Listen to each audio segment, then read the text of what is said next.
ለምንድነው የዘገየብኝ? ለምንድነው እግዚአብሔር የተወኝ? ለምንድነው እንባዬን ለምንድነው ጩኸቴን የማይመለከተው? አንገት እንድደፋ ፈልጓል? እንዲሳለቁብኝ ፈልጓል? እግዚአብሔር ትቶኛል እንላለን። አንዳንድ ጊዜ እናዝናለን። የእግዚአብሔር ቃል ሲናገር የምትዘገይ ተስፋ ልብን ታሳዝናለች ይላል። ነገር ሲዘገይ እንደ ሰው እጅግ እናዝናለን።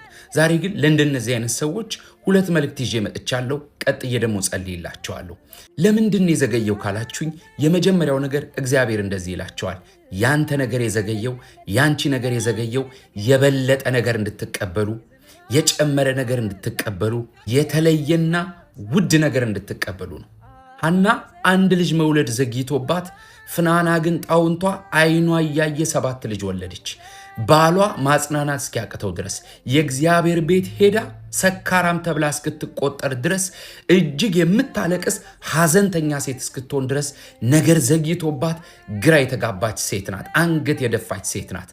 የሐና ነገር ግን የዘገየው ውድ ነገር እንድትቀበል፣ ከፍናና የበለጠ ከሌሎች የበለጠ ከሷ የተረፈ ነገር እንድትቀበል ነው።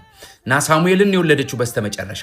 ሳሙኤል ማለት ነገስታትን የሚቀባ ከዳን እስከ ቤርሳቤህ ድረስ ቃሉ ጠብ የማይል ኃያል የሆነ ነቢይ።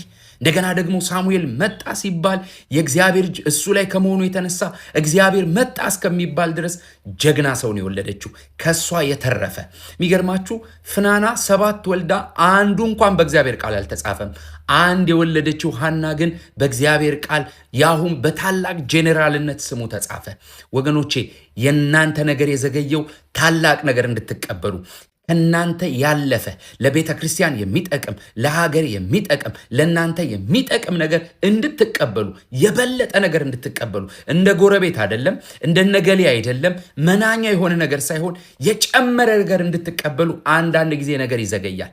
ታውቃላችሁ፣ በቃና ዘገሊላ ኢየሱስ ዘግይቶ የጠመቀው የወይን ጠጅ ዋናው የተጠመቀውን የወይን ጠጅ መናኛ እስኪያደርገው ድረስ የሚጣፍጥ ሆኖ ወጣ።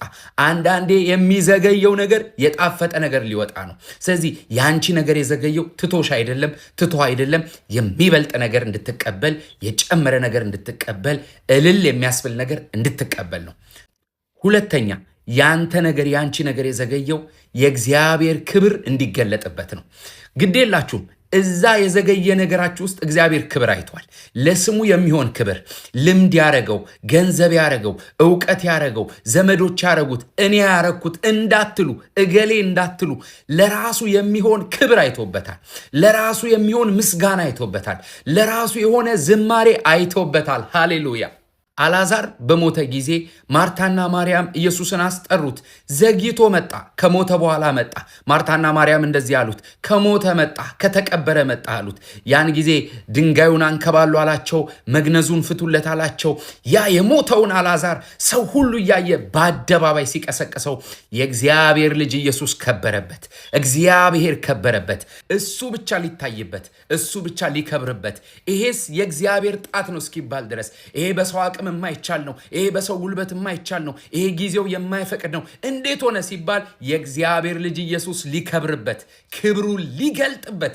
በእናንተ ቤት አንዳንድ ጊዜ ነገር ይዘገያል። እግዚአብሔር እንደዚህ ይላቸዋል፣ ያንቺ ነገር የዘገየው ክብሬን ልገልጥበት ነው። ዝማሬ አይቼበታለሁ፣ ምስጋና አይቼበታለሁ። በጉባኤ ቆመች ስትመሰክሪ ስሜ ሲከበርበት አይቻለሁ ይላቸዋል። ክብር ለኢየሱስ ይሁን።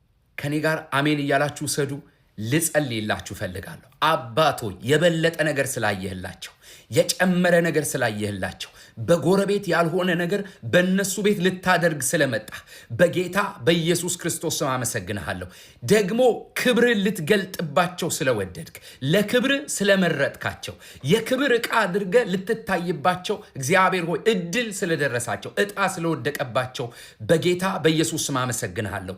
እንደ ዕንባቆም በመጠበቂያቸው ላይ ቆመው እንዲጠብቁ ጸጋ እንዲበዛላቸው፣ ትከሻቸው እንዲሰፋ፣ የመጠበቅ ጸጋ በላያቸው ላይ እንዲመጣ በጌታ በኢየሱስ ክርስቶስ ስም እጸልያለሁ። ደግሞ እግዚአብሔር ሆይ አጋንንት ያዘገየው፣ ክፉ ያዘገየው፣ ጠማማ ልብ ያዘገየው ነገራቸው በጌታ በኢየሱስ ክርስቶስ ስም ይፍጠንላቸው። በጌታ በኢየሱስ ስም የእናንተ ነገር ከዘገየበት ምዕራፍ ወጥቶ መከራን እንዳለፈዋ ትረሳዋለህ ተብሎ እንደተጻፈ ከመዘግየት ምዕራፍ ወጥታችሁ በጉባኤ መካከል ለምስክርነት የምትቆሙበት ጊዜ ቅርብ ቀን ነው። በኢየሱስም የትንቢት ይፈጸምላችሁ። አሜን እያላችሁ ሰዱ። ይህንን መልእክት ለሌሎች አጋሩ። ሼር፣ ኮፒ ሊንክ፣ ሪፖስት ማድረግ አይረሳ። እወዳችኋለሁ። ቀናችሁ የተባረከው